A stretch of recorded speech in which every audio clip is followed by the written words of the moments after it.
Welcome to Breaking the Couch, a weekly conversation demystifying what happens in and behind the therapy scene to support your healing journey. We're your hosts. I'm Dr. Dowdson, a licensed clinical professional counselor, a certified school psychologist, and a trauma specialist with Playfully Psyched. And I'm Dr. Jo Harchi with Soft Art Psychology, a licensed clinical psychologist. We're here aiming to provide you with mental health tools to address the cycle of generational trauma across the age span, from infancy and childhood to adulthood. For more information, visit our Instagram page at Breaking the Couch or our website, breakingthecouch.com. While we hope you love listening to and learning from our podcast, it's not a substitute for a relationship with a licensed mental health professional. So for the audience, something really interesting just happened, and that has sparked our conversation and our topic for today that we hope will be helpful. And this is basically, Dr. Jaharji's over there laughing for those of you listening and not watching on video. So Dr. Jaharji is an amazing and a wonderful therapist, right? She's a lovely psychologist and has so much training in trauma work and anxiety and just a wide range of things. And she is also a human. And very much so. And has her own layers of fears and things that come up. And so she has one that like borders on like a phobia of some little furry creatures with long tails. Is it okay if I say the word? Thank you for asking. I'm like prepared. Like my tummy is already feeling disgusted. I'm ready. I know what's coming. Here with me, yes. We're together. We're safe. But so she's afraid of mice. And so as we were getting ready for today's podcast episode, we were kind of, brainstorming and talking about like what can we talk about, what's relevant, what's helpful. And she just wanted to bring up that, hey, she was actually feeling pretty elevated in the anxiety area, really hypervigilant because she had recently seen a mouse in her office. And so it was like, I'm in the office and I saw a mouse. And so, and I asked her if it would be okay if I like helped her calm down, helped her regulate. And she's like, no, I want to stay heightened so I can run. And she wanted to stay in that, we had the the immediate trauma response is fight, flight, or freeze. And so she was like, I want to be able to hopefully do flight. I want to get out of here. And so we kind of processed and navigated through that because, I didn't want her to run out in the middle of a podcast episode. I want her to feel safe when we're talking. So I thought that maybe kind of breaking down some of what we did and then kind of talking about what you can do for people in your life when they're experiencing anxiety or some of these heightened stages and they want your help and support. And then for those of you who I have patients that'll say who maybe are really in the cognitive space and aren't really good at being in their bodies, like feeling their emotions, noticing what sensations are happening in their body, some of those somatic experiences that we've talked about in this podcast, they're not good at doing that. And so they'll say, in therapy, we do these techniques and these strategies and what we're talking about, and it works great. And then as soon as therapy is over, or when those same type of instances happen outside of therapy, it don't work. I can't, anything happening. And I know it's because they're going to this cognitive space. And so maybe we'll be able to talk a little bit about continual strategies of how we can pull you from that cognitive space back into your body, or use that cognitive space to go through some rationalization, creating a cute story like I did with Dr. Jaharji. Thank goodness you did, by the way. So yeah, are there something you want to share on that, or I could go into like the little story thing I did? Yeah, absolutely. So speaking of amazing therapists and amazing human beings, thank you so much for sort of just like letting me be transparent with you and being like, just like, yeah, let's just bring this in and kind of like walking me through until I kind of calm down to be able to talk here. But I think that some of those folks who I think you said like are a little bit more cognitive, or like the super thinkers, the folks who are like kind of in their head and not necessarily in their body in the moment. Absolutely. I think that some of that can be like you and I have talked about in other episodes, that could be like so protective. And there could be lots and lots of reasons that people go to thoughts. And then I noticed myself in this moment, just kind of being really thinky, like, whoa, the thoughts are going and going and going. And I'm thinking about this mouse could be doing this. And you just kind of brought me to right here, right now. It's daytime. The mouse is not, I just had to take a break. The mouse is not running around. No. And you brought me down to like the actual facts. And I think that that could be super helpful to bring someone into their body in this moment, because in this moment, my feet are on this ground in this office where there is no mouse. Mm-hmm. At least that I could, in this exact There is space no that I could mouse. see. Okay. Well, let me do it Don't again. spiral on us here.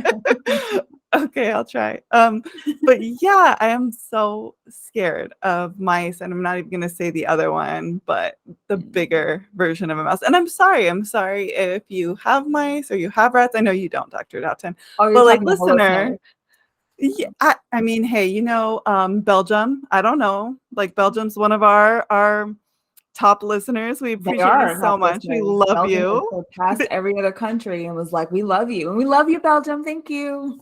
We love you, Belgium. Yes. And I don't know, Belgium, do you have mice and rats? I'm sorry. I'm sorry if these are your pets.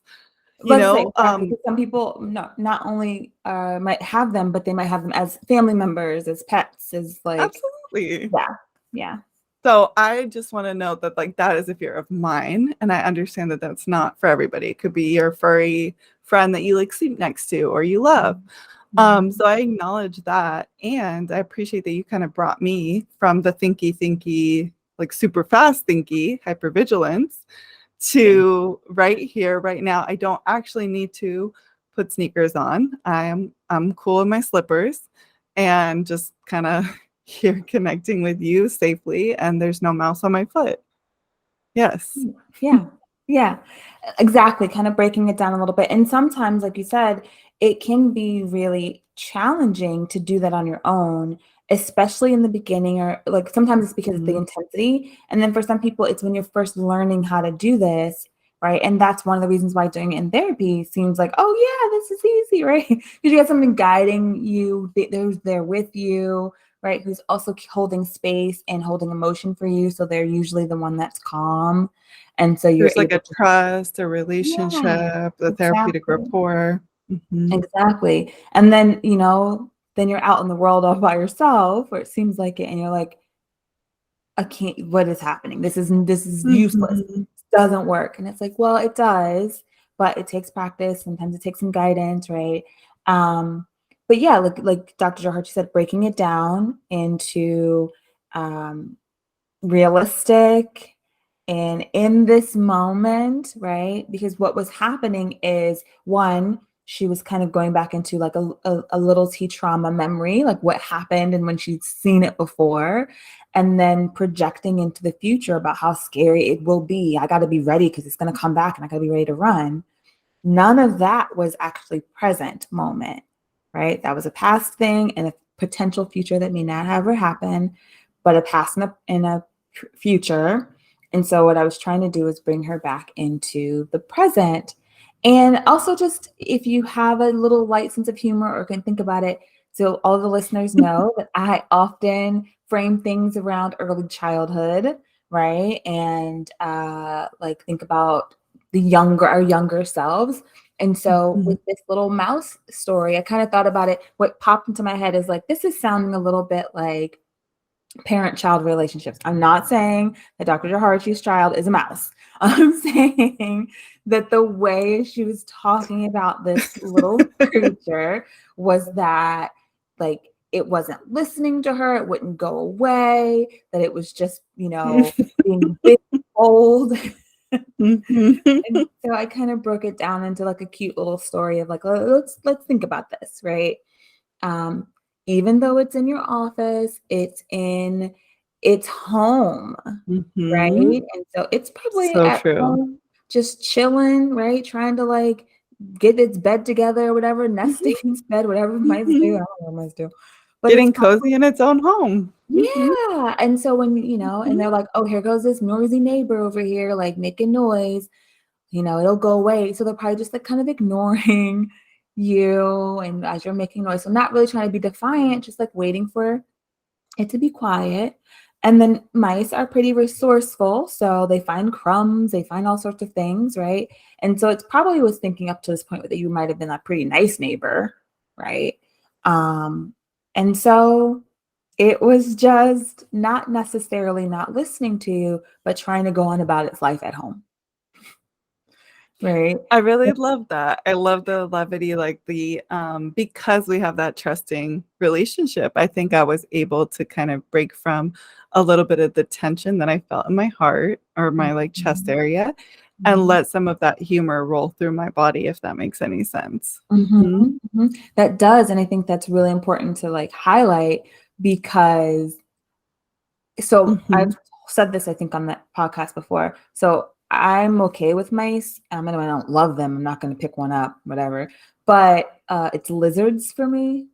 They're dinosaurs, they're whatever. And it has gotten better. I will say that I had some EMDR around my lizard phobia, and it has done some wonders. It has been really nice. And I didn't even go through like a full whatever, but it has really been helpful. So I don't like them, but I'm definitely not as intensely afraid as I used to be prior to having EMDR. But so I get it. And I think that if someone and I think people probably tried in some ways, but it always came off as dismissive. Like, why are you afraid? They're so little. Why are you afraid? It doesn't matter how. No, that's so different from what you did. Yeah, that's totally different. There's a whole different thing to it. Exactly. So it's that trust piece. It's the way I did it, but it's also the trust piece that I think, I was not being dismissive at all, because I also completely understand what it is like to have something that you're afraid of, have seen something that you're afraid of in a space that's normally really safe, feels really safe for you. So I think that what we're kind of outlining for people is that relationship piece can be really important. So if you're helping someone through it, adding some levity could be nice if you know the person's humor, if you know how to approach that with the person, and bringing it into some realistic states. So while I don't know, while I did add some personification or make the mouse more human-like, even if we kind of break down and think about it, right? Like, it is their home, right? We don't like even the animals that we don't like they're usually just chilling in their home, even though we're like, but it's my office, it's my classroom, it's my therapy, whatever. It's like, okay, but it's also been there. I'm in their space. Yeah. Yeah. Exactly. Absolutely. So especially if we build more things, like we are definitely invading their houses and their homes. So I know. Let's think about it that way. They're not trying to be mean to us. We are just having to learn how to share spaces with them in weird ways, or like tell them they have to move. Right. That some lizard or mouse doesn't care about our little podcast at all. They're just like, oh, why are you talking during my sleep time? Yeah, exactly. Yeah, if that, just like, okay, let me just move so I don't have to hear you more. Exactly. Right. And then we're gonna get mad because they're moving. And it's like, listen, they don't know. You want me to stay here with you and keep you company? Or you want me to scurry off? Like, you need to decide, because but yeah, absolutely. They're not really checking for us. And that's the other thing. Most of these small creatures especially are afraid of us. And they aren't having therapy, most likely, in their animal world, to help them through it, right? And so it can help to just, playfully be reminded of that by someone you trust. And then when it's you, right, if you are the one struggling with it, and, one, I would say we always talk about practicing certain things when you're calm, right? Because you want to kind of create that muscle memory so that when you are more anxious, it's not like, what do I do? How do I do? No, forget it. This doesn't work, right? But kind of going through some of those things when you're calm, kind of thinking about if it's mice, if it's lizards, right? Coming up with some of those more realistic, okay, when I think about it, they do usually run away from me. When I see them and they see me, they're running in the opposite direction, right? They probably don't want to be around me any more than I want to be around them. They probably think I'm going to try to squish them. So some of those things, when I'm super calm and I'm not like staring it down, the little dinosaur, could kind of help me tap into that a little bit more when I am staring down the little dinosaur. Does that make sense? That totally makes sense. Yeah, I appreciate you kind of like explaining for people what anchoring looks like, what that grounding looks like, and kind of how that can help, bring our nervous systems down, because everybody has their mouse or their lizard perhaps. And so there are ways that we can support each other with that. Sometimes, like myself, we could benefit from having somebody help us out with that. So thank you. Yeah, absolutely. And I just, again, want to just send some love to Belgium. We really appreciate you all. You are our number one. Yes. And for those who don't know, so something we said it yet, but Belgium has ranked us. We have listeners out there in Belgium and have ranked us in the top 100 podcasts for mental health and fitness. And so it's 2 different categories, and we've scored in the top 100 for both of them. So we're just like so honored that this little podcast that we're trying to put out there into the world to help people is actually having an impact, and people are listening in a place like Belgium, where I don't personally know anyone there. So whoever found us there and like spread the word, thank you. We're so appreciative. And hey, if you're in Belgium and you're listening to this and you're loving the podcast, you're not liking the podcast, whatever it is, like, let us know. We'd love to be able to talk about some of the topics that you want to hear about, some of the things that are relevant to you. You're boosting us, and so we are here for you. Let us know, right? And then you can do that by, if you're on Instagram, tag us in your stories on Instagram, right? If you want to go on our website, breakingthecouch.com, you can fill out the survey and tell us exactly what you want us to do, the questions you want answered. And whenever we have books, we of course have our bookshop link in the show notes, and that gives you more access to the information that was within our podcast. Did I get all the places? You can always leave a comment anywhere you see or listen to the podcast. Please do. Yeah. I think that's all, right? All right. Until next time. If you are looking for a therapist for yourself or your child, you can visit our websites, playfullypsych.com or softheartpsychology.com. We appreciate you joining us this week and can't wait till there's another opportunity to jump on the couch with you next week.